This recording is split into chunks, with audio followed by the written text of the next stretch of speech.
The conversation around mental health has taken center stage in recent years as increasing numbers of people around the world face challenges related to depression, anxiety, stress, and emotional distress.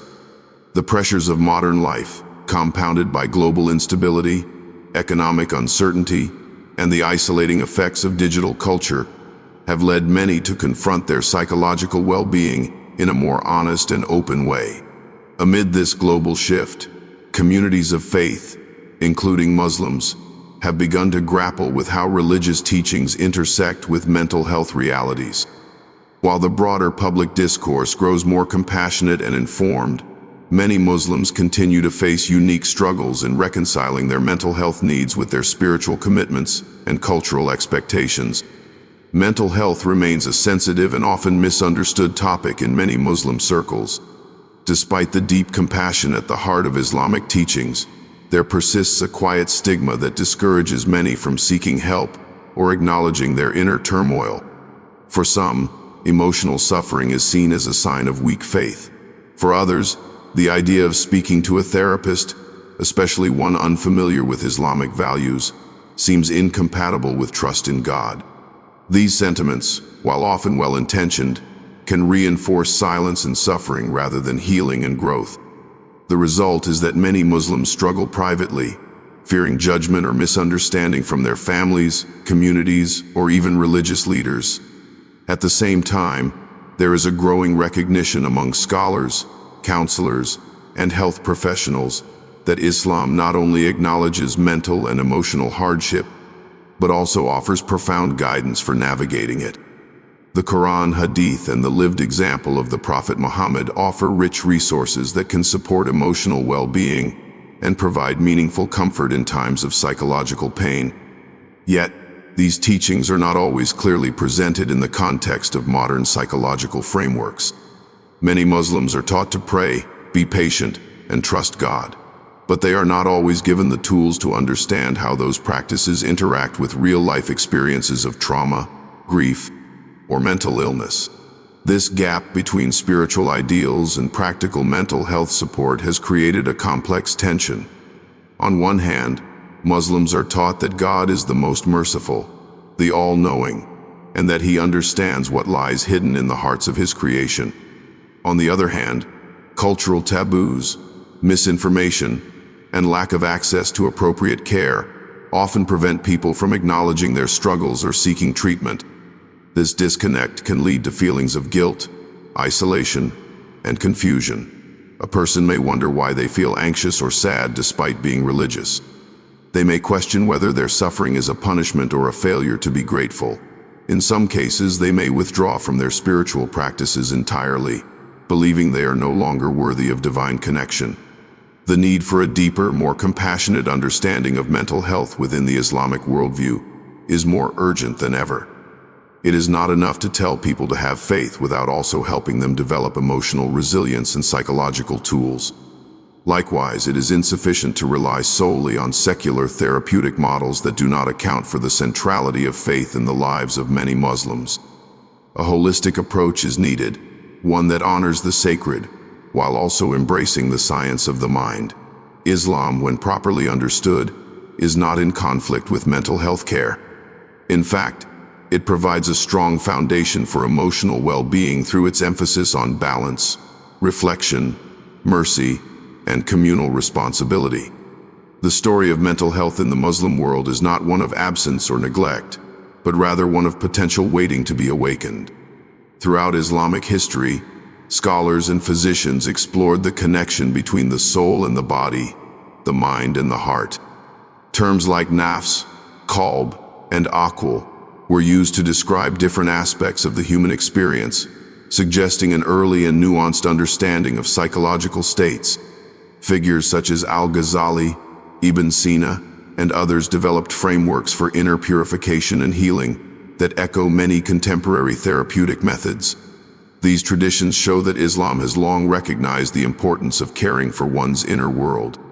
In our current moment, many Muslims are beginning to reclaim these aspects of their tradition, seeking out faith-based therapists, building community mental health resources, and breaking the silence around emotional pain. Young Muslims especially are at the forefront of these changes, advocating for mental health awareness within mosques, schools, and family structures. Their efforts reflect a deep yearning for wholeness, one that integrates religious identity with emotional authenticity. They are asking difficult questions, challenging outdated norms, and calling for a compassionate Islam that embraces mental well-being as an essential part of spiritual life. This journey toward healing is not without obstacles. In many Muslim communities, mental illness is still shrouded in shame. People fear being labeled as weak or unstable. There is often a reliance on supernatural explanations, such as jinn possession or evil eye, to make sense of mental distress. While Islamic tradition certainly acknowledges the unseen world, reducing all psychological suffering to these causes can obscure the real, human factors at play. In other cases, families may discourage therapy due to mistrust of the healthcare system or cultural norms around privacy and pride. These challenges must be addressed gently but firmly, with sensitivity to cultural contexts and a commitment to truth and care. As we begin to explore what Islam truly says about mental health, it is important to approach the subject with both reverence and openness. Reverence for the sacred teachings that have guided generations of believers, and openness to the evolving science that can enhance our understanding of human behavior and healing. This exploration is not about choosing between religion and therapy, but rather about creating a space where both can work together. It is about recognizing that Islam encourages the pursuit of knowledge, the seeking of help, and the building of communities rooted in love and mercy. The pages ahead will offer a deeper look at the relationship between Islamic teachings and mental health. We will examine how the Quran and Sunnah address emotional challenges, what classical scholars wrote about the soul and its states, and how spiritual practices can support psychological well-being. We will also confront the realities of trauma, grief, depression, and anxiety within Muslim lives, and look at how contemporary counseling models are being adapted to fit Islamic values.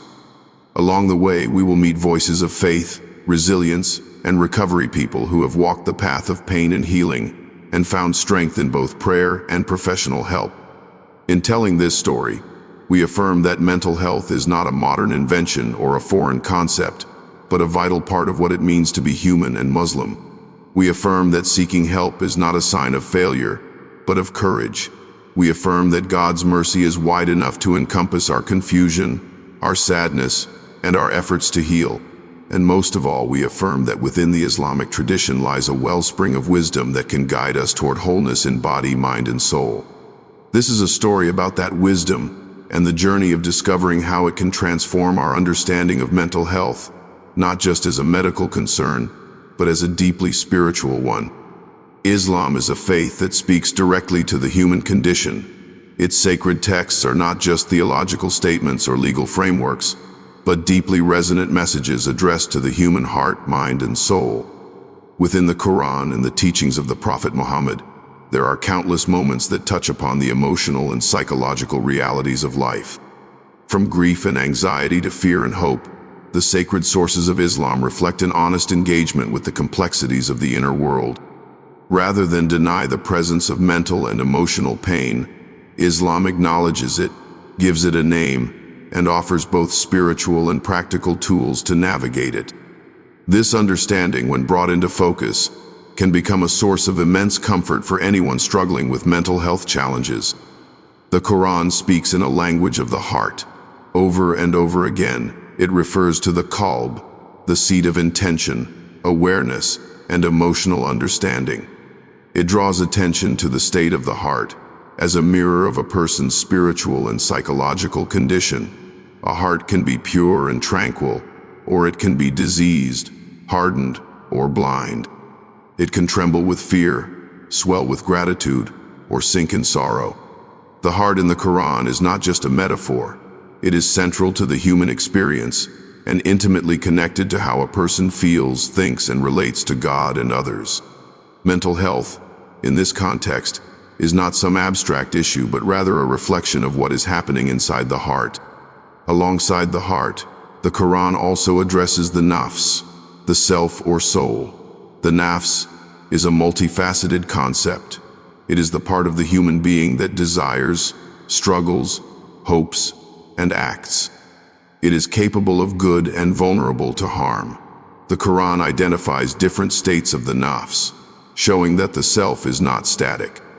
It can incline toward base desires and impulses, it can blame itself in moments of regret, and it can reach a state of peace and contentment. This psychological progression reveals that Islam sees the inner life as a dynamic journey. A person is always in the process of becoming, growing, and purifying.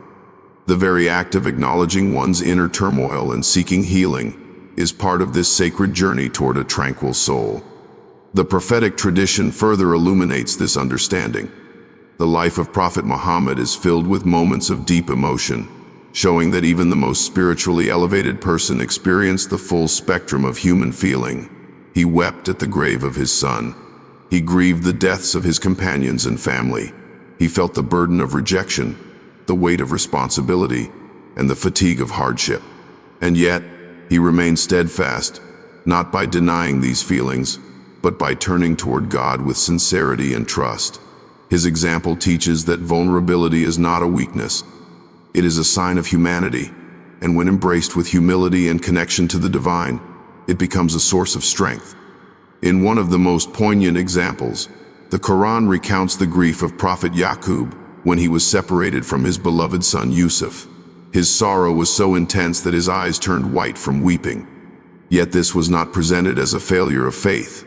Rather, the Quran affirms his patient endurance and his deep trust in God's wisdom. He openly expressed his pain, saying that he poured out his sorrow and grief to God. This moment is powerful because it shows that turning to God does not require suppressing emotion. On the contrary, it invites a person to bring their pain into the light of divine mercy, to speak it aloud in the privacy of prayer, and to find comfort in knowing that God listens and understands. Similarly, the story of Maryam offers profound insight into emotional distress. When she found herself alone and overwhelmed by the physical and emotional weight of childbirth, she cried out in despair, wishing she had died before that moment. This cry, captured in the Quran, is a raw expression of psychological anguish.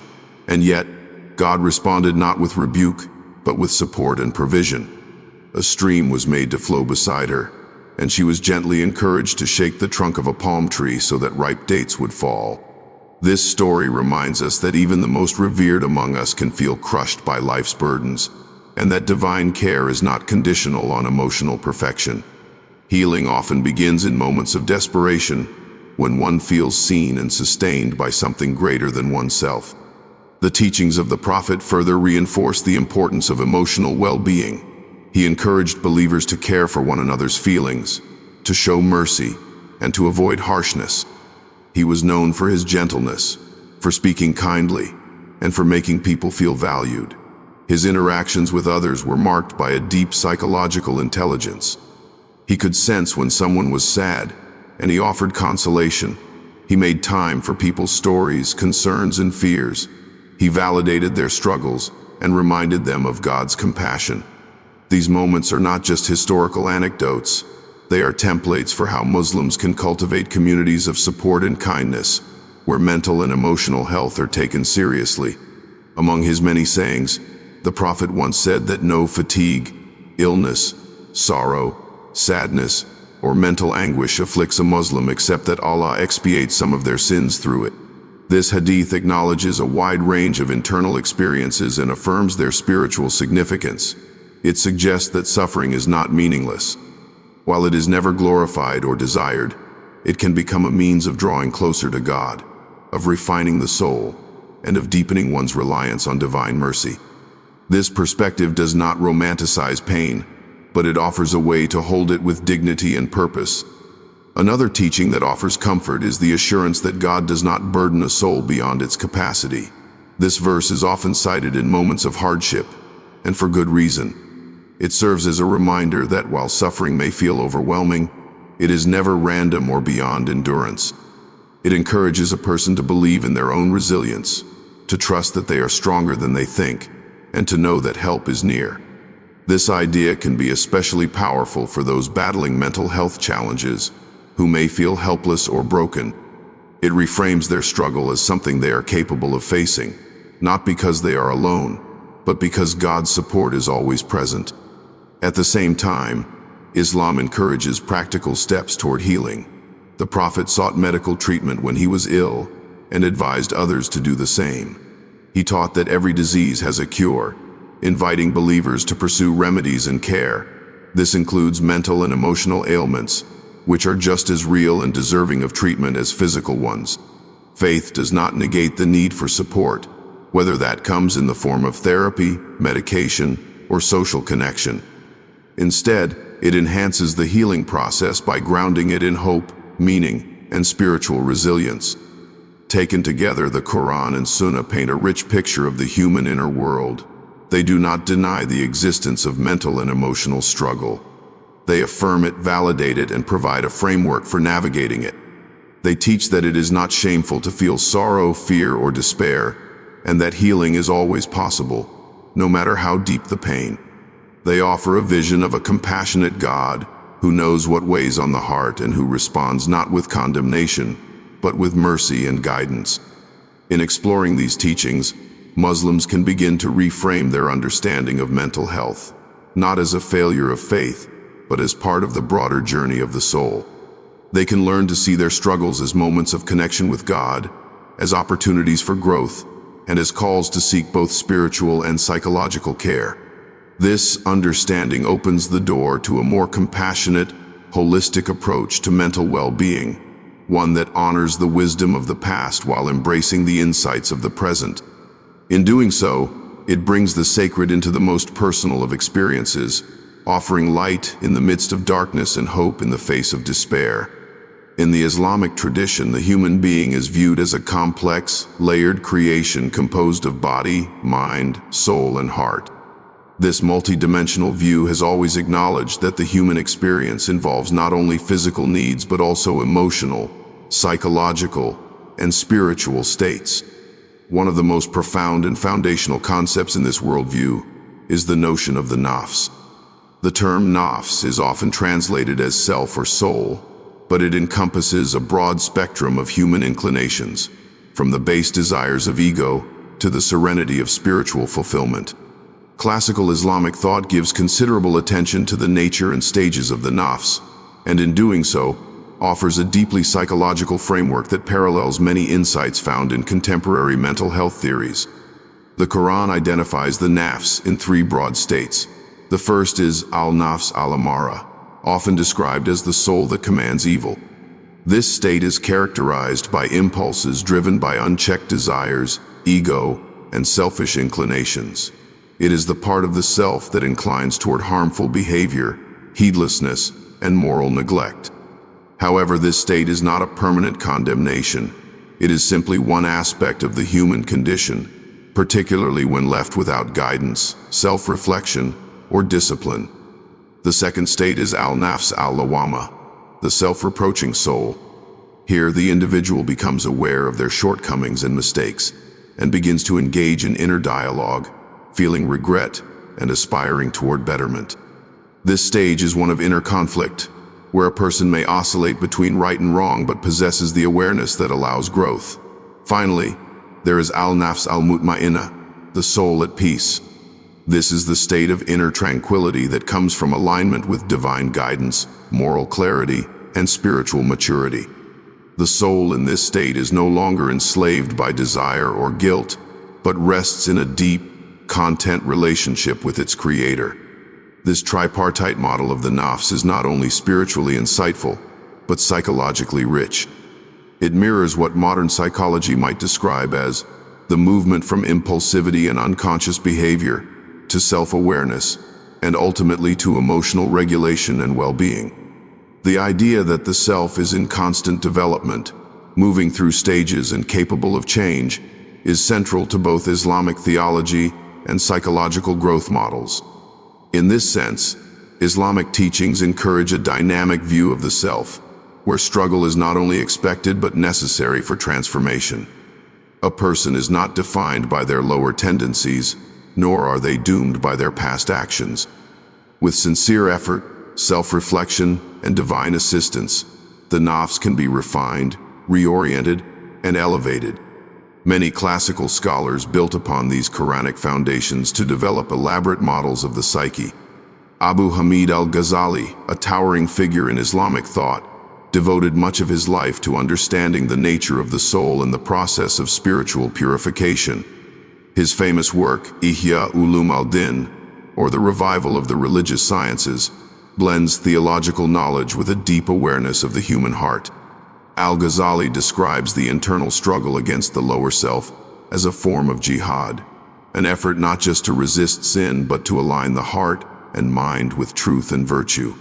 He identifies traits such as pride, envy, greed, and anger as diseases of the heart, and prescribes specific spiritual practices and habits to counter them. These internal diseases, while not labeled in the clinical language of modern psychology, are undeniably linked to emotional states and behaviors that affect mental health. Al-Ghazali's methodology is not punitive or overly moralistic. It is structured around mercy, patience, and practical steps. He recognizes that the process of taming the nafs is lifelong and often painful. He encourages self-examination, but also emphasizes hope in God's mercy and the importance of community, prayer, and remembrance in the journey of healing. His emphasis on muhasaba, or self-accounting, encourages individuals to reflect on their thoughts, intentions, and actions each day, much like cognitive behavioral therapies that promote awareness and restructuring of negative thought patterns. His legacy remains relevant for Muslims today who seek to understand the connection between inner states and outward behavior. Another giant in the intellectual tradition is Ibn Sina, known in the West as Avicenna, who approached the human psyche through a philosophical and medical lens. He wrote extensively on the causes of emotional disturbances, including anxiety, sadness, and obsession. In his Canon of Medicine, he even described therapeutic approaches involving music, conversation, diet, and sleep. Ibn Sina's holistic view of health considered the body and soul as intertwined, with mental disturbances seen not merely as moral failings, but as disruptions in the natural balance of a person's internal faculties. His work anticipated many of the principles found in modern biopsychosocial models of mental health, which consider biological, psychological, and social factors as interconnected influences on well-being. These classical scholars did not isolate the spiritual from the psychological. They understood that emotional pain could not be healed through prayer alone, nor could the soul be purified by external rituals if the heart remained troubled and unexamined. They called for a comprehensive understanding of the self, where inner purification and mental wellness are two sides of the same coin. Their writings, though shaped by the intellectual and linguistic norms of their time, continue to speak to Muslims seeking meaning and balance in today's fragmented world. What makes the Islamic psychological model distinct from secular counterparts is its integration of the divine. While modern psychology often aims at functionality, symptom reduction, or self-actualization in a humanistic sense, the Islamic view anchors healing in the return to God. The ultimate goal is not just happiness, but nearness to the Creator, and the tranquility that results from living in harmony with divine truth. This orientation does not negate the value of secular therapeutic tools, but it places them within a broader metaphysical framework. From this perspective, the pursuit of mental health is not only a personal concern but a sacred responsibility. Taking care of one's mental and emotional state is part of honoring the trust God has placed in the human soul. This understanding can be deeply empowering. It means that emotional struggles are not meaningless afflictions to be hidden or endured in silence. They are signs from within, prompting reflection, recalibration, and spiritual growth. The believer is called to engage with these signs not through guilt or denial, but through curiosity, compassion, and action. Just as physical symptoms alert a person to bodily illness, emotional turmoil alerts the self to deeper imbalances that may need attention, care, and prayer. Moreover, the Islamic view of the self allows for integration rather than fragmentation. It does not see the human being as divided into competing parts, but as a unified whole whose different dimensions must be in balance. The heart, mind, soul, and body are not enemies, but allies. When one is neglected, the others suffer. When one is nurtured, the whole person benefits. This integrated view aligns with the increasing recognition in modern psychology of the importance of holistic care, where spiritual, emotional, and physical health are all seen as crucial elements of healing. In this light, the struggle with the nafs becomes a noble endeavor. It is not about denying one's emotions or erasing one's personality, but about refining the self until it reflects the values and virtues taught by the Prophet. It is about confronting pride with humility, envy with contentment, anger with patience, and despair with hope. This process requires effort, awareness, and support, but it is ultimately a path of mercy and transformation. Understanding the nafs and its states is not a purely academic exercise. It is a living guide for anyone seeking to navigate the emotional highs and lows of life. It reminds us that change is possible, that healing is a process, and that every step toward self-awareness and growth is a step toward God. The tradition of Islamic psychology is not only a historical artifact, but a reservoir of wisdom that can illuminate the path of mental and emotional healing for Muslims today. It affirms that the journey of the self is sacred, and that within every struggle lies the potential for peace, purpose, and nearness to the one who created the soul in the first place. Throughout Islamic history, there have been countless individuals who experienced the full spectrum of emotional and psychological pain. Their lives were not immune to grief, loss, fear, or despair. Yet their stories, preserved in the Quran, Hadith, and historical accounts, offer profound insight into how Islam does not dismiss or diminish emotional suffering, but instead meets it with dignity, compassion, and hope.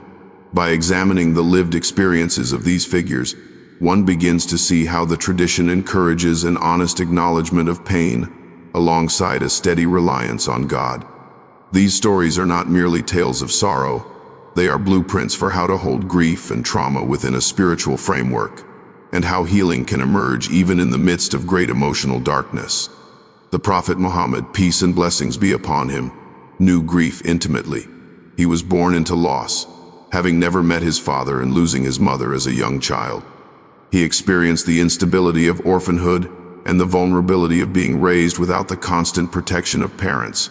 These early experiences shaped his tenderness, humility, and deep empathy for others.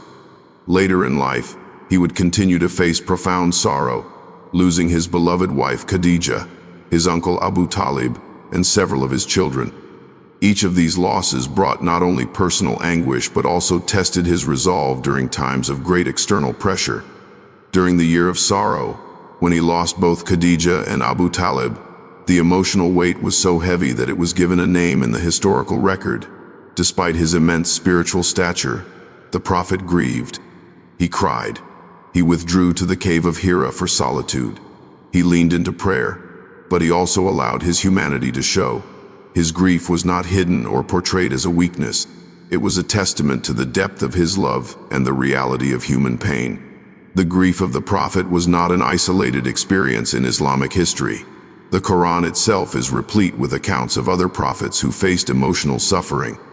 Among the most striking is the story of Prophet Yaqub, who was separated from his son Yusuf for many years. When he received the false news that Yusuf had been devoured by a wolf, he did not suppress his sorrow. The Quran describes how his eyes turned white from weeping, yet he never gave up hope in the mercy of God. He said that he only complained of his sorrow and grief to Allah. This distinction is powerful. It shows that expressing sorrow is not a sign of faithlessness. In fact, turning to God with full emotional vulnerability is an act of deep faith. It is a way of saying that one trusts God enough to bring him their pain, without needing to hide or pretend to be stronger than they are. Another compelling example is found in the story of Maryam, the mother of Isa. During the pains of childbirth, alone and overwhelmed, she cried out that she wished she had died before that moment. Her words reflect a depth of despair that many people facing psychological crisis might recognize. Yet God did not respond with reproach. Instead, he provided her with comfort, telling her not to grieve, providing sustenance, and reminding her of his presence. The Quran presents her pain with honesty, and treats it with care. Her suffering is acknowledged, not erased. This offers a model for how we might approach our own pain or that of others. Rather than minimizing it or rushing to solve it, we are called to witness it, to respond with compassion, and to trust in the unseen forms of support that may arrive. Beyond the lives of the prophets, many companions and early Muslims also endured emotional trials. Khadija, the first wife of the Prophet and the first believer in Islam, lived through years of persecution, social isolation, and economic hardship. She remained a pillar of emotional strength not by avoiding the difficulties, but by meeting them with unwavering loyalty and trust. Her life was not one of ease, yet her memory is honored for the comfort and steadfastness she brought to the Prophet in his darkest hours. Bilal, one of the earliest converts to Islam, endured physical torture and racial abuse for his beliefs.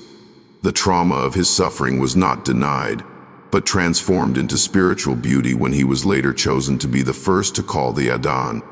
His resilience became a symbol of dignity and strength, rooted in his faith but deeply shaped by his experience of trauma. A common thread in all these accounts is the role of connection. Healing did not happen in isolation. It unfolded through community, companionship, and divine remembrance. The Prophet surrounded himself with trusted companions. He spoke to them. He listened.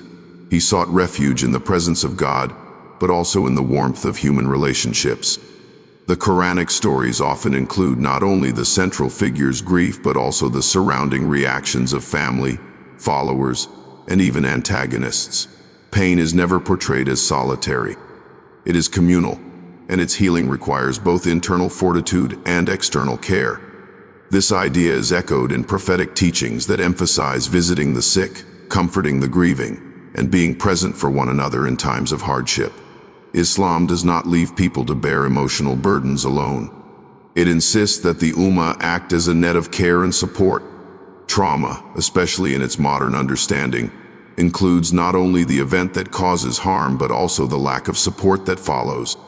When someone experiences loss, violence, or deep emotional shock, their recovery is shaped not only by the severity of the event, but by the responses of those around them. In this sense, the Islamic emphasis on community care becomes even more vital. To sit with someone in grief, to offer dua for them, to check in regularly, to share their burden without judgment or pressure, these are not small acts. They are essential components of healing. The early Muslim community, forged in hardship and tested by constant threats, modeled this collective resilience. Their strength was not simply in prayer or in faith alone, but in how they leaned on one another, how they lifted each other up, and how they saw every pain as worthy of attention. Grief and trauma do not follow a linear path. They ebb and flow, reappearing when least expected. The Islamic tradition allows space for this. It does not impose arbitrary timelines for mourning. Instead, it offers rituals that mark stages of grief while honoring the depth of loss. The funeral prayer is brief but full of meaning. The process of burial includes reminders of mercy and reunion. The mourning period offers structure, but it does not forbid sorrow beyond it. Remembering the dead is not discouraged. In fact, praying for them, giving charity in their name, and visiting their graves are all encouraged acts. These practices help the living stay connected to those they have lost while continuing to heal. In modern times, many Muslims still carry deep emotional wounds, whether from personal losses, displacement, discrimination, or generational trauma. Some wounds are visible, others hidden. Yet the tradition they inherit is one that makes space for sorrow. It does not pathologize sadness or shame those who feel broken. Instead, it offers a path that includes lamentation, remembrance, and return. It reminds believers that the one who created the heart knows what it holds, and that even silent tears are counted and cherished. The stories of grief and trauma in Islamic history are not relics of the past. They are living testimonies that continue to speak to those who feel overwhelmed by loss or shaken by pain. They show that one can cry and still be strong, that one can feel sorrow and still be faithful, that one can question and still be beloved by God. They offer a language for suffering that is neither dismissive nor indulgent, but balanced, honest, and rooted in love. Healing in Islam is not the erasure of pain, but the transformation of it. It is the ability to carry sorrow without letting it consume hope, to sit with grief without letting it isolate, and to speak about trauma without letting it define the self. The figures of Islamic history were not immune to emotional pain. They were shaped by it, refined by it, and ultimately guided through it. Their lives are not examples of perfection, but of perseverance. Their stories invite every believer to walk the path of healing with patience, prayer, and the unwavering belief that even the most broken heart can find rest in the remembrance of God. The human soul longs for connection, peace, and balance. Within the Islamic tradition, spiritual practices are not meant to be detached rituals performed out of habit or obligation. Rather, they are deeply rooted tools that align the human heart with divine presence and offer a pathway to emotional stability and mental well-being. These practices are not solely concerned with the afterlife, though that is certainly an important dimension. They are also designed to bring harmony into daily life, to soothe the inner turmoil that so often disrupts a person's ability to think clearly, love sincerely, and live fully. When approached with mindfulness and intention, the spiritual dimensions of Islam serve as powerful anchors in the emotional and psychological landscape of the believer. Among the central practices of Islam, the daily prayer stands as a pillar not only of worship but also of inner regulation. The act of praying 5 times a day builds a rhythm that counters the chaos and fragmentation of modern life. The prayer requires stillness, presence, and repetition. Each movement and recitation serves to slow the racing mind and center the soul. Standing, bowing, prostrating, and sitting involve the entire body in a cycle that reflects submission, humility, and trust. These physical acts engage muscle memory and carry profound psychological meaning. Prostration, in particular, symbolizes total surrender. In that moment, with the forehead on the ground, the believer physically and spiritually lets go. The weight of worldly burdens is lifted as one acknowledges that control lies with the Creator alone. This ritual, repeated daily, can become a form of grounding. When life feels unstable or overwhelming, the prayer offers a space of return. It is a pause in the day that invites reflection and renewal. It also fosters a deep connection with time. The prayers mark different parts of the day, helping to structure one's routine. For someone struggling with depression or anxiety, where time can become distorted and days can blur together, the prayer can restore a sense of order. It reminds the individual that there is a purpose to each day, that moments of peace are built into the very fabric of time, and that God is present in every hour. Closely related to prayer is the practice of dhikr, the remembrance of God. This can take many forms, from the repetition of divine names to reflective conversations with the self and the Creator. The very word dhikr implies more than vocal repetition. It is about bringing to mind, recollecting, and being conscious. In a world filled with distractions, fears, and emotional clutter, the act of dhikr serves to declutter the heart. When a person repeats phrases like Subhanallah, Alhamdulillah, or Allahu Akbar, the meaning begins to settle not only in the tongue but in the heart. These are not empty affirmations. They are statements that reshape perception. They remind the believer that beauty exists in the world, that gratitude is a form of healing, and that God's greatness can contain all sorrows. The psychological benefits of dhikr have been explored by both spiritual teachers and contemporary researchers. The repetition of meaningful words in a calm setting can induce a meditative state. It slows the heart rate, eases tension in the body, and helps regulate the nervous system. More importantly, it reorients the person away from fear, anger, or despair, and toward hope, patience, and serenity. Dhikr creates an internal atmosphere where healing can begin, not by ignoring pain, but by allowing divine presence to enter into that pain. Recitation of the Quran holds a similarly transformative power. The Quran is not only a book of law or stories, it is a living text that speaks to the soul of the reader or listener. The Arabic term shifa used in the Quran refers to healing, and the sacred verses are described as a healing for what is in the hearts. This healing is not only spiritual but emotional and psychological as well. The sound of the Quran, especially when recited with beauty and care, can reach parts of the self that are beyond conscious thought. The rhythm, the intonation, the pauses, all create an atmosphere of reflection and calm. For many, listening to the Quran becomes a source of comfort during sleepless nights or anxious days. The words remind the listener of divine mercy, of stories of resilience, and of the promise that hardship is always accompanied by ease.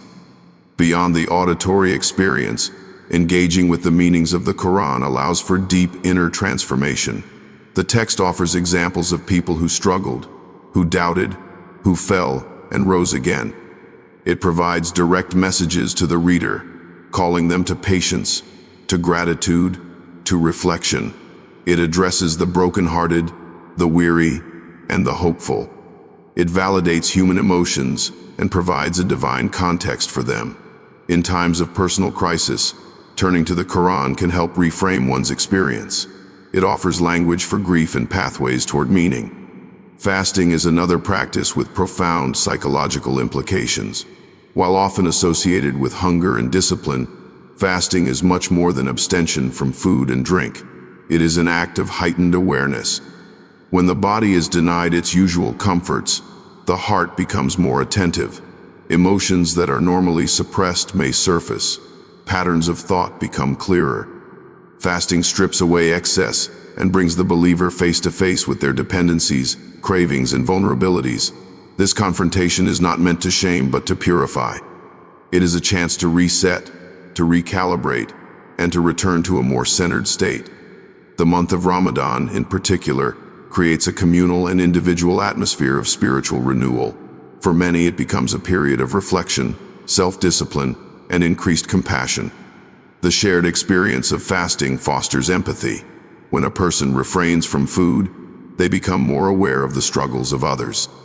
This awareness leads to increased generosity and concern, which in turn nourish the heart. Acts of charity, especially when done quietly and sincerely, have been shown to uplift mood and increase a sense of purpose. Islam encourages giving as a means of purification, not only of wealth but of the soul. The act of giving also redirects attention. When a person gives to another, even in a small way, they step outside of their own pain. This shift can be especially healing for those who feel trapped in cycles of sadness or anxiety. Helping someone else, sharing a kind word, or providing material support becomes a way to reconnect with the world and with God. The Prophet Muhammad emphasized the importance of giving, not as a burden but as a source of light. He said that even a smile is a form of charity.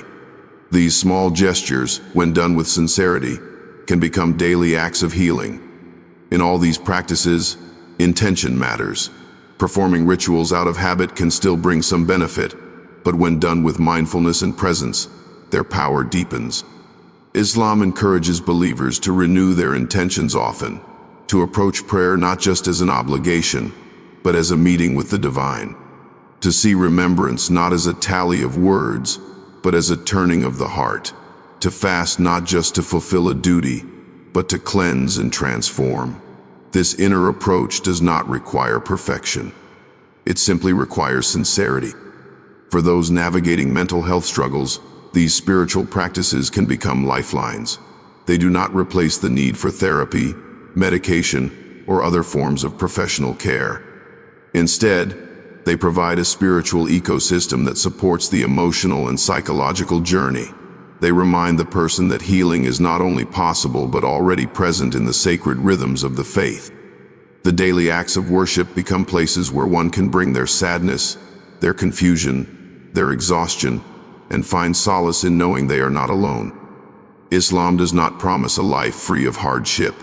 What it offers is a structure, a rhythm, and a set of practices that can hold a person through hardship.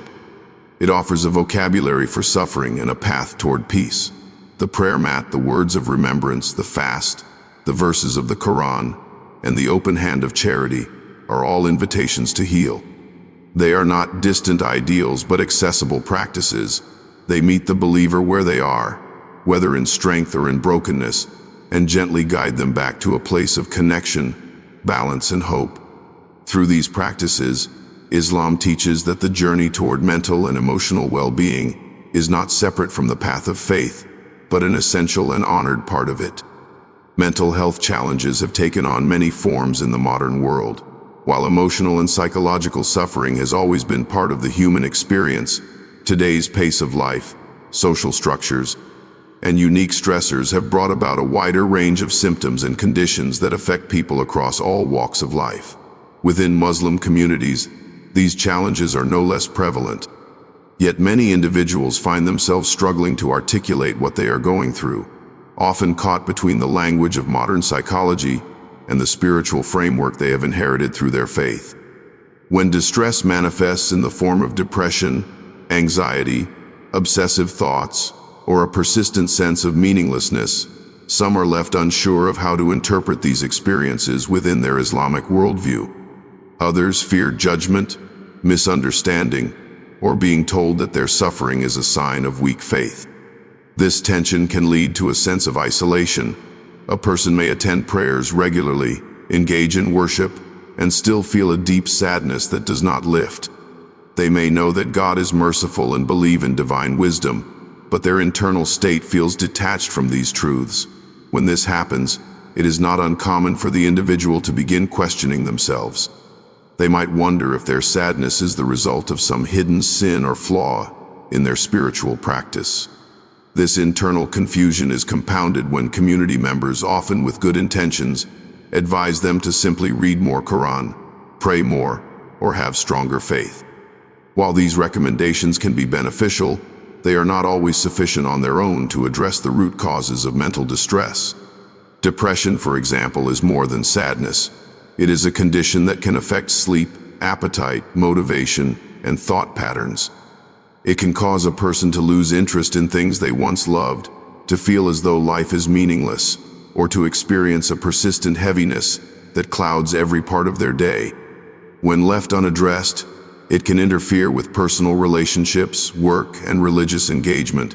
Depression does not discriminate, and it can affect the devout and the secular alike. Islamic tradition does not deny the reality of such suffering. Rather, it offers a space where one can recognize their pain without judgment and begin to seek help. Anxiety is another condition that has become increasingly widespread. It manifests as constant worry, nervousness, or a feeling that something bad is about to happen. For some, it comes with physical symptoms such as rapid heartbeat, shortness of breath, or a tight chest. For others, it shows up as racing thoughts, an inability to relax, or obsessive attention to potential dangers. While concern for the future and fear of the unknown are natural human experiences, chronic anxiety can become debilitating. In an Islamic context, a person might feel especially confused by their anxiety if they believe that trusting in God should make them immune to such fears. But Islam does not teach that faith erases fear. Instead, it encourages believers to seek peace through remembrance, prayer, and action, while also acknowledging that the heart may tremble, that the mind may falter, and that these experiences do not negate one's belief. There are also those who suffer from obsessive thoughts related to religious practice, often referred to as waswasa. This condition can cause a person to doubt their intentions, their ablutions, their pronunciation of prayer, or their sincerity in worship. These doubts can become so persistent that they interfere with normal functioning. A person might take hours to complete a single prayer, or avoid certain acts of worship out of fear they will not perform them correctly. While these struggles are often rooted in a sincere desire to do things properly, they can become a source of extreme distress. Islamic jurisprudence and scholarship have addressed waswasa in detail, encouraging those afflicted to resist the urge to repeat actions and to trust in the validity of their worship once the minimum requirement has been fulfilled. Scholars have advised that one should not follow every whisper of doubt and should instead affirm the mercy and flexibility within the religion. Another challenge faced by many is a sense of despair or hopelessness. This can come in the wake of personal failure, loss, or ongoing difficulty. When prayers seem unanswered and relief feels distant, a person may begin to lose hope in their future or even in the mercy of God. This state, known in the Quran as yaz or kunut, is treated seriously because it reflects a disconnection from one of the central teachings of Islam, which is that God's mercy is greater than any sin or hardship.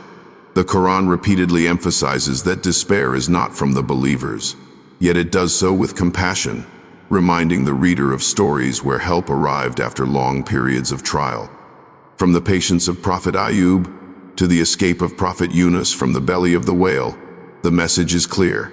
No matter how dark the situation seems, relief can arrive at any moment, and no state is permanent. Despite these spiritual reassurances, there is still a widespread misconception that seeking professional help for mental health is a sign of weak faith or a lack of trust in God. This belief prevents many from accessing the support they need. In reality, turning to a therapist or counselor can be an act of trust, a form of taking the means while recognizing that healing ultimately comes from God. The Prophet himself taught that every illness has a cure and encouraged people to seek treatment. This principle applies to psychological ailments just as it does to physical ones. Therapy does not compete with spirituality. When approached thoughtfully, it can complement religious practice by helping individuals process their experiences, identify unhelpful patterns, and build healthier ways of thinking and behaving. It is important to distinguish between spiritual low points and clinical conditions. A person going through a period of spiritual dryness may benefit from increased worship, reading, and reflection. But if they are experiencing symptoms that persist for weeks or months and interfere with their daily life, they may be facing a mental health condition that requires more than spiritual effort alone. This does not mean that their prayers are ineffective or that their faith is insufficient. It means that just as we seek medication for a persistent fever or injury, we should also seek professional care for persistent emotional pain. The two are not in conflict. In fact, when both paths are pursued together, they often enhance one another. Muslim mental health professionals are increasingly stepping into this space, offering culturally and religiously informed care that bridges the gap between faith and psychology. They understand the nuances of Islamic belief, the sensitivities around shame and honor, and the importance of integrating spirituality into healing. Their work affirms that Islam supports mental health care, and that the tradition itself contains many principles that align with modern therapeutic practices. Whether it is the practice of self-reflection, the importance of community, or the emphasis on hope and mercy, Islam offers a framework that can support the healing journey. In the end, mental health challenges are not signs of moral failure or spiritual weakness. They are part of the human condition, part of the test of life that every soul faces in different ways. Islam acknowledges these struggles and offers both spiritual tools and encouragement to seek worldly means of support. Whether one is dealing with depression, anxiety, obsessive thoughts, or despair, there is no shame in their suffering. What matters is that they do not suffer alone, that they know healing is possible, and that both prayer and professional help are paths open to them. Islam affirms the value of every soul and calls each person to care for themselves with the same compassion that they are taught to show to others. It is through this integrated approach that a person can begin to find balance, clarity, and peace, even amid the storms of the mind and heart. As the conversation around mental health has expanded in Muslim communities, a significant and promising development has been the rise of Islamic counseling and therapy models. These approaches do not see a contradiction between faith and psychology. Instead, they seek to bring the two together in a way that respects the sacredness of belief while addressing the emotional and psychological realities of human life. For too long, many Muslims have felt forced to choose between speaking with a mental health professional who may not understand their religious or cultural background, or relying solely on spiritual guidance that does not fully address the complexity of their mental and emotional needs. Faith-based therapy offers a middle path, one that allows for integration rather than opposition.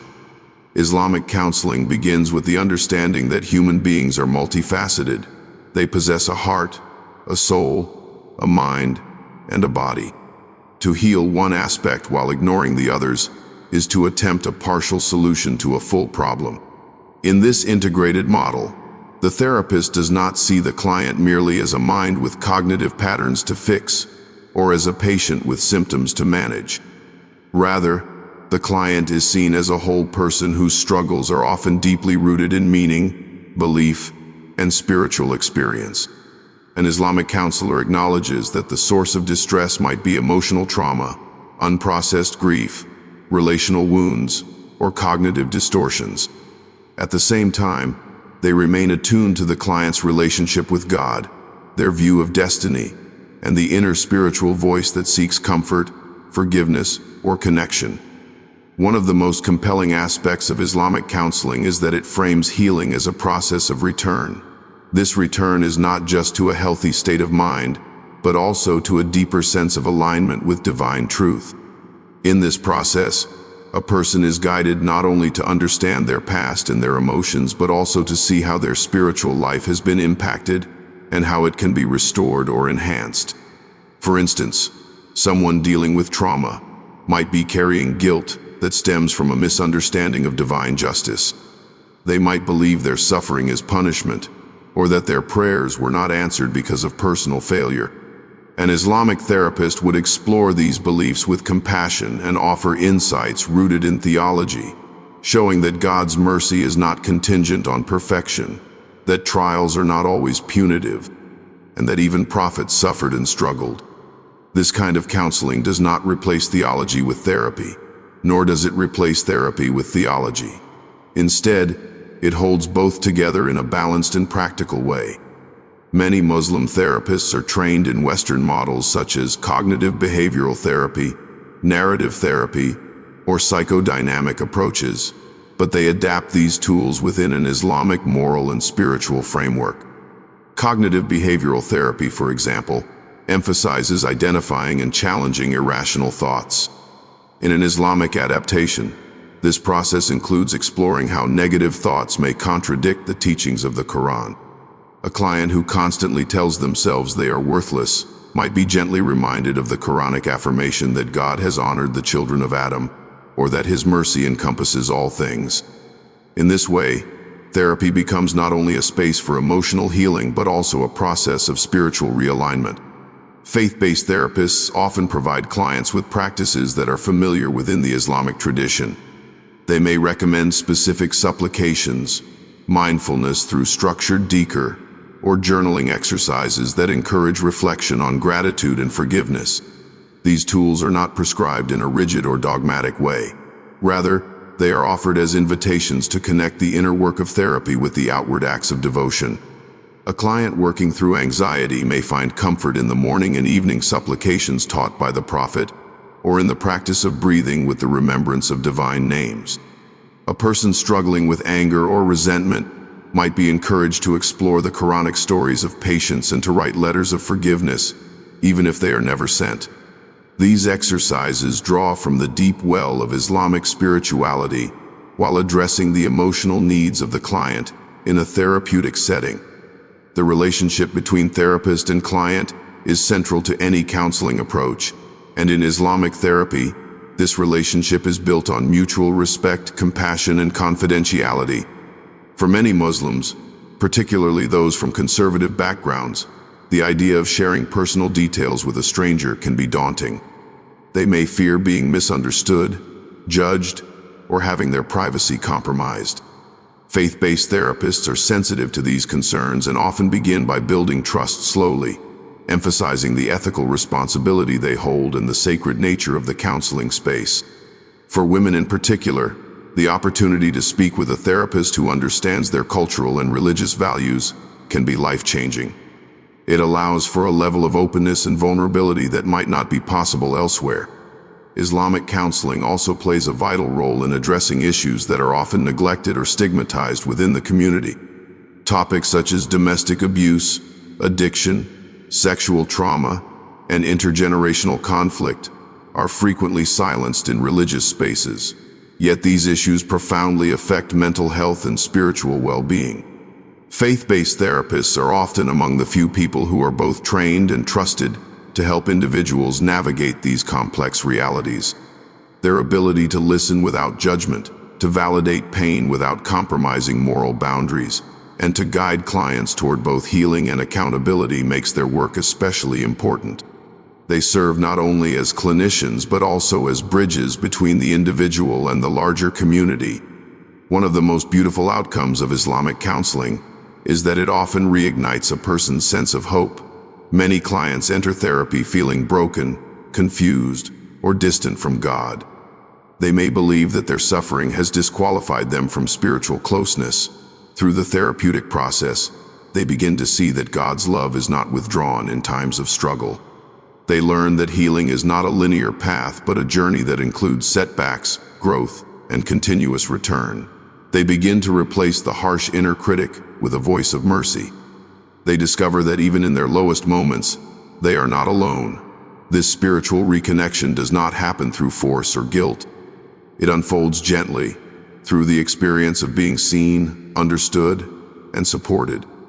There is still much work to be done in expanding access to faith-based therapy within Muslim communities.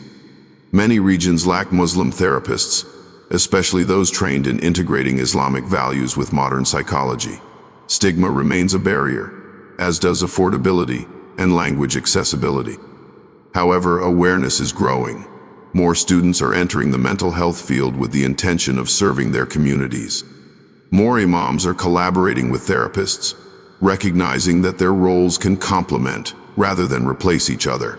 Mosques are beginning to host workshops, support groups, and seminars on mental health. Online platforms are offering therapy and coaching with Islamic sensitivity. These developments are not just encouraging, they are transformative. At the heart of Islamic counseling is the belief that every person has a soul worth nurturing, a heart capable of healing, and a spirit worthy of divine connection. The therapist does not claim to be the healer, but acts as a companion on the journey, pointing the client back to their own inner wisdom and to the mercy of God. Through this process, the client is not only restored to themselves, but also reminded of their place in a larger story of resilience, compassion, and faith. Therapy becomes more than a treatment. It becomes an act of worship, a means of purification, and a way to walk the path of life with greater peace, clarity, and trust in the one who created the soul to be whole. Within the Islamic tradition, the concept of community holds a central and sacred place. Islam does not envision the believer as someone walking the spiritual path in isolation. Instead, it emphasizes the interconnectedness of individuals, families, and the wider society. The Prophet Muhammad consistently reminded his followers that they were part of a collective body. When one part of that body suffers, the rest responds with care and concern. This vision extends to every aspect of life, including mental and emotional well-being. The masjid, the family, and the broader community are all entrusted with the responsibility of supporting one another, especially in times of hardship. In many parts of the Muslim world, and increasingly in diasporic communities, mental health remains a topic that is shrouded in silence. This silence is often reinforced by fear of judgment, cultural norms around privacy, and misunderstandings about what mental illness really is. Within this environment, the role of the masjid can become pivotal. The mosque is not only a place of prayer but also a hub of spiritual and social life. It is where people gather, share meals, celebrate joyous occasions, and support one another through grief. When the masjid embraces its potential as a space of healing, it can become a powerful force in dismantling the stigma surrounding mental health. To do so, the leadership within mosques must first recognize that emotional and psychological suffering is a reality for many in their congregations. This means moving beyond offering only spiritual advice in response to complex mental health issues. While reminding someone of God's mercy, the power of prayer, or the reward of patience can be meaningful, these reminders must be accompanied by an understanding that some struggles require professional intervention. Imams and religious leaders can play an essential role in this process by educating themselves on basic mental health awareness and forming partnerships with trained therapists. When an imam can refer a congregant to a qualified counselor with the same ease that they might refer them to a doctor for a physical ailment, a significant barrier is removed. Moreover, the language used in khutbahs and lectures can set the tone for how mental health is perceived in the community. When leaders openly discuss topics such as depression, anxiety, trauma, and emotional burnout, they send a clear message that these issues are not taboo. They make it known that seeking help is not a sign of weak faith, but a responsible and courageous step. This shift in tone and content can create a ripple effect, encouraging conversations among families and friends that were once considered off-limits. Families, too, carry immense influence when it comes to shaping attitudes toward mental health. In many cultures, especially those influenced by collectivist values, the family is seen as the primary source of support. Decisions are often made in consultation with elders, and personal matters are rarely discussed outside the household. While this closeness can be a source of strength, it can also become a source of pressure. When someone in the family is struggling with depression or anxiety, they may be told to keep it quiet to protect the family's reputation. They may be encouraged to simply be stronger, to have more faith, or to avoid talking about their feelings altogether. These responses, though often rooted in love and concern, can unintentionally deepen the person's sense of isolation. A more supportive family environment involves creating space for open dialogue without fear of dismissal. Parents and elders can begin by listening without judgment, validating the experiences of their children, and being willing to learn about mental health from both Islamic and psychological perspectives. When a young person comes forward to share that they are feeling overwhelmed, sad, or disconnected, the response they receive can shape their entire outlook on help seeking. A compassionate response that includes both empathy and a willingness to explore solutions together can lay the foundation for healing. Families that encourage prayer alongside therapy, remembrance alongside reflection, and faith alongside professional care help create a balanced model of support. The community at large also bears responsibility for the well-being of its members. This includes educators, youth leaders, volunteers, neighbors, and friends. The social fabric of a community can either serve as a protective shield or as a source of added stress. When communities prioritize kindness, hospitality, and inclusivity, they build environments where individuals feel seen and valued. This sense of belonging is critical for mental health. People are less likely to suffer in silence when they know they have somewhere to turn, someone to confide in, and a space where they are not judged. There are practical steps that communities can take to foster mental wellness. Organizing workshops and educational sessions on mental health can break the silence and offer vital information. These sessions can be tailored for different age groups, cultural backgrounds, and genders, ensuring that the message is accessible and relevant. Community centers and mosques can also create peer support groups, where individuals dealing with similar struggles can come together, share their experiences, and support one another in a confidential and respectful setting. These groups can be especially helpful for those who are not yet ready to seek formal therapy, but need to know they are not alone. Youth programming is another area where mental health awareness is crucial. Young Muslims today face a unique blend of pressures. They must navigate questions of identity, belonging, and faith in a world that often feels hostile or indifferent to their values. Many deal with academic pressure, social comparison through digital media, and the internal conflict of trying to reconcile religious teachings with contemporary norms.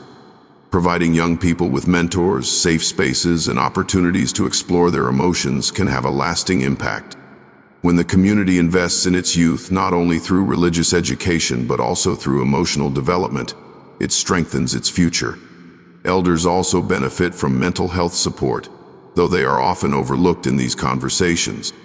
Many older adults face loneliness, grief, and the challenges of aging in environments that may not always value their contributions. Encouraging intergenerational dialogue, creating programs for seniors, and ensuring that they have access to spiritual and emotional care affirms their dignity and fosters a more compassionate community. When elders feel supported, they are more likely to pass on that support to others, creating a cycle of care that benefits everyone. Mental health challenges can be isolating, but the Islamic vision of community offers an antidote. It is a vision in which each person is seen as a trust from God, deserving of kindness, respect, and support. It is a vision where pain is not hidden but shared, where healing is not a private burden but a collective responsibility.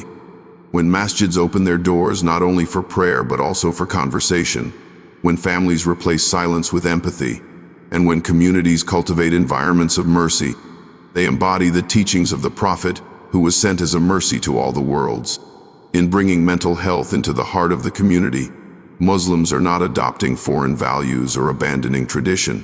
They are returning to the very essence of their faith, a faith that commands believers to care for the orphan, to visit the sick, to feed the hungry, and to respond to every cry for help. A faith that understands that the heart can break and that healing is a process, often best supported in the embrace of others. In embracing this responsibility, communities not only uplift individuals but also bring themselves closer to the model of a compassionate and just society envisioned by Islam. Through collective care, the dignity and well-being of every soul is preserved, and the bonds that unite the Ummah are strengthened with purpose and grace. The pursuit of emotional and psychological well-being is not limited to extraordinary moments or singular breakthroughs. Much of healing happens in the quiet, repetitive rhythms of daily life. Islam, as a comprehensive way of living, places significant emphasis on the ordinary habits that shape a person's character and spiritual state over time. Embedded within the Sunnah, the way of life of the Prophet Muhammad, are countless practices that promote balance, clarity, and inner peace. These habits are not random acts of devotion but intentional ways of caring for the body, mind, and soul. They offer a blueprint for how to live with presence and purpose, even when life feels fragmented or overwhelming. One of the most foundational aspects of this prophetic lifestyle is the structure it brings to time. The Prophet's day was not left to chance. From the moment he awoke to the time he went to sleep, his actions followed a thoughtful pattern. He rose early, often before dawn, and greeted the day with remembrance and reflection. This early rising was not just a matter of discipline but a means of aligning with the natural world. Beginning the day with spiritual grounding gave direction and meaning to everything that followed. In the same way, when a person builds their day around intentional moments of stillness and devotion, they create pockets of calm that serve as anchors during stress or uncertainty. The Prophet also paid close attention to his physical well-being. He walked often, engaged in light physical activity, and encouraged cleanliness not only as a religious requirement but as a form of self-respect and mental clarity. Regular movement and hygiene are now recognized as essential to mental health, yet they have long been emphasized in Islamic teachings. A person who takes care of their physical health is more likely to experience mental resilience. The act of making wudu, for example, offers more than physical cleanliness. It provides a moment to pause, cool the body, and reset the mind. Washing the face and limbs multiple times a day becomes an act of mindfulness, a ritual that invites calm and intention into even the most routine moments. Sleep is another area where the Prophet modeled balance. He did not advocate for excessive austerity or neglect of physical needs. Instead, he taught that the body has a right over the person, and that rest is a part of worship when done with the right intention. He slept early, rose early, and took short naps during the day.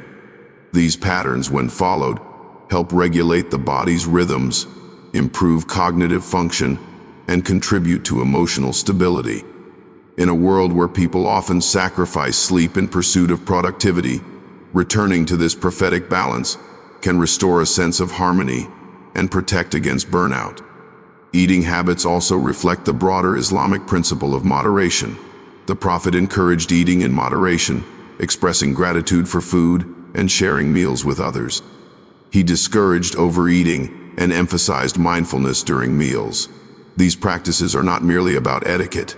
They speak to a deeper connection between what one consumes and how one feels. A balanced diet, eaten slowly and with awareness, supports both physical and mental health. Gratitude expressed before and after meals fosters a sense of contentment, which can counter feelings of emptiness or anxiety that sometimes lead to emotional eating or neglect of nourishment. Beyond physical routines, the Prophet emphasized solitude and reflection as essential parts of the inner life. He would often retreat to quiet places, seeking moments alone to remember God. contemplate the world, and examine his heart. This solitude was not isolation. It was a deliberate withdrawal for renewal. In modern life, constant stimulation can drown out the inner voice. The phone, the screen, the noise of obligations and information leave little room for introspection. Following the Sunnah means reclaiming silence, even in small ways. Taking a walk without distractions, sitting alone in nature, or spending a few minutes after prayer in quiet reflection can create a space where thoughts are sorted, emotions are acknowledged, and clarity begins to form. Another profound habit within the Sunnah is the practice of muhasabah, or self-accounting. The Prophet encouraged believers to regularly examine their intentions, actions, and inner states. This is not a practice of harsh judgment, but one of gentle honesty. Taking time at the end of the day to reflect on what was done well, what could be improved, and what intentions were behind each action creates self-awareness. Over time, this self-awareness becomes a foundation for personal growth.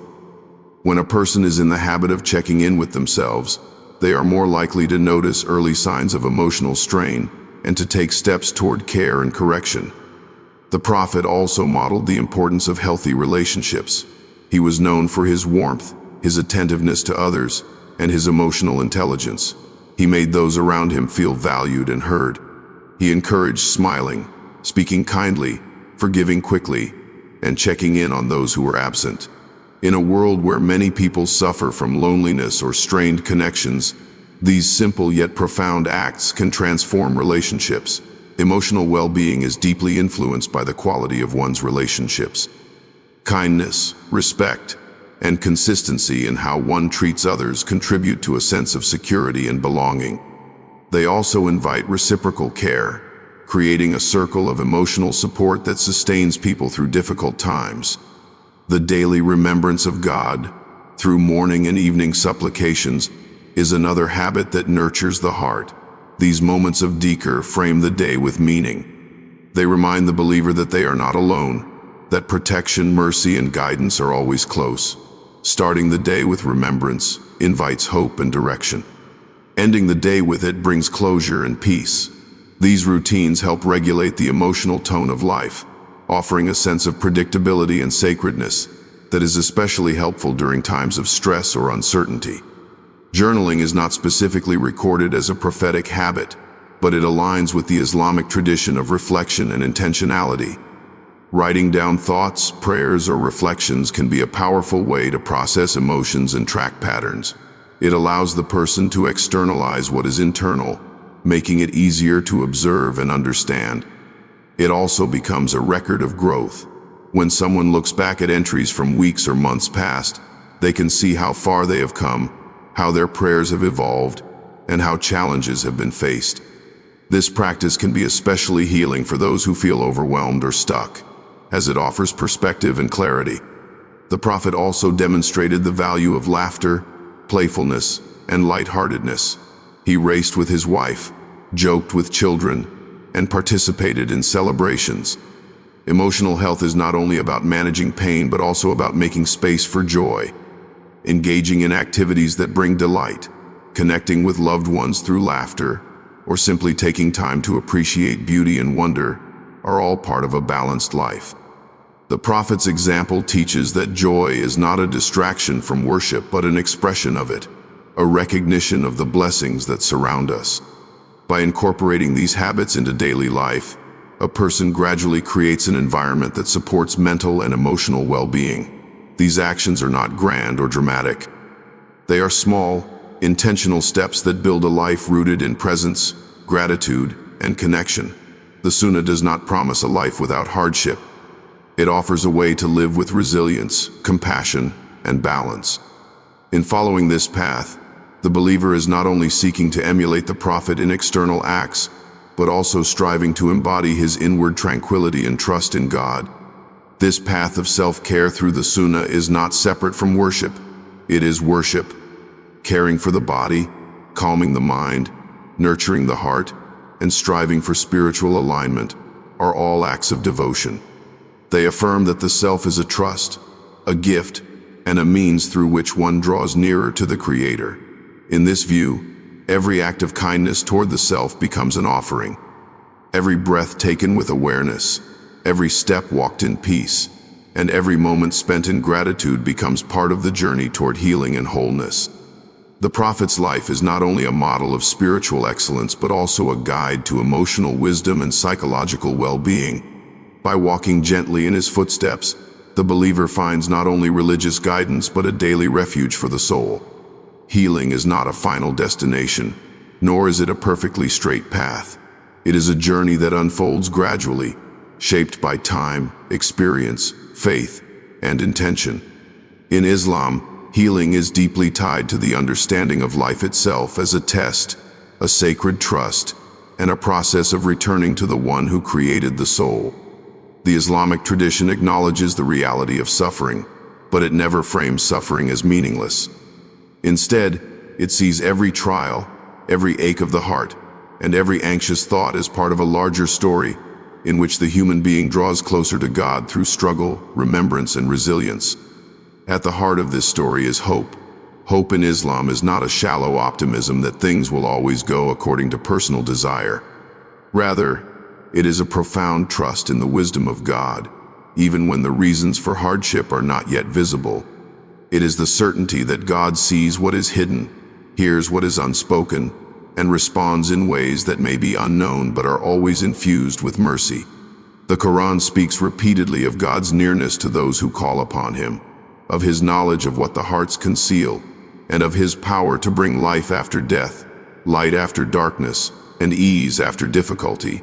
This hope becomes the lifeline for those on the journey of healing, reminding them that no state is permanent, no wound is beyond mending, and no soul is forgotten. Many people who experience mental and emotional suffering feel a sense of isolation. They may believe that no one truly understands what they are going through, or that their pain separates them from others, even from God. Yet the Islamic worldview gently counters this belief. It teaches that every human being carries burdens, even if those burdens are not visible. It reminds the believer that the prophets themselves, the most beloved of creation, experienced grief, fear, rejection, and loneliness. Their lives are not preserved in Scripture to demonstrate perfection without struggle, but to show that the path to spiritual greatness is paved with human vulnerability. The Prophet Muhammad experienced years of sorrow, uncertainty, and hardship. He was orphaned as a child, lost his beloved wife and children, and faced opposition and ridicule. Yet he never turned away from his mission or from his Creator. His trust in God did not mean that he did not cry, feel pain, or seek comfort. It meant that he carried those emotions with dignity, always returning to prayer, to remembrance, and to community. His life models what it means to hold pain in one hand and hope in the other, to be honest about emotional difficulty while still moving forward in faith. Healing in Islam is also a process of growth. It is not simply about returning to a previous state of ease, but about transforming the self through the experience of suffering. It is about becoming more compassionate, more self-aware, and more connected to God. This transformation does not happen quickly. It may involve setbacks, moments of despair, and long periods of waiting. But within each step, there is an opportunity to learn something about the self, about others, and about the divine. Even when a person feels they are not improving, the effort itself is meaningful. The act of continuing to try, to pray, to show up in life despite the pain, is honored in the sight of God. There are countless Muslims who live with depression, anxiety, trauma, or other psychological conditions, and who still live lives of beauty, purpose, and faith. They may not always feel strong or whole, but they continue to engage with their communities, care for their families, and seek God's mercy. Their stories are not often visible, but they are deeply valuable. They remind others that healing does not mean the absence of symptoms, but the presence of hope, effort, and connection. They show that the journey itself is part of the worship, that struggling to get out of bed and making dua through tears are acts of faith. Islam also teaches that God is closer to the brokenhearted than many realize. In a hadith, the Prophet said that God is with the one whose heart is broken for his sake. The broken heart in this context, is not a sign of weakness or failure. It is a doorway through which a person can experience a more intimate relationship with the divine. When all worldly supports fall away, when even words seem to falter, what remains is the quiet awareness that God knows, God sees, and God cares. That awareness, even if fleeting, becomes a source of strength. One of the most comforting aspects of the Islamic understanding of healing is the centrality of mercy. Mercy is not just an attribute of God. It is the environment in which the entire universe exists. Every chapter of the Quran, except one, begins with the invocation of God's mercy. The Prophet described himself as a mercy to the worlds. Believers are encouraged to embody mercy in their interactions, to forgive others, and to forgive themselves. For those struggling with mental health, this mercy offers an alternative to the harsh inner critic.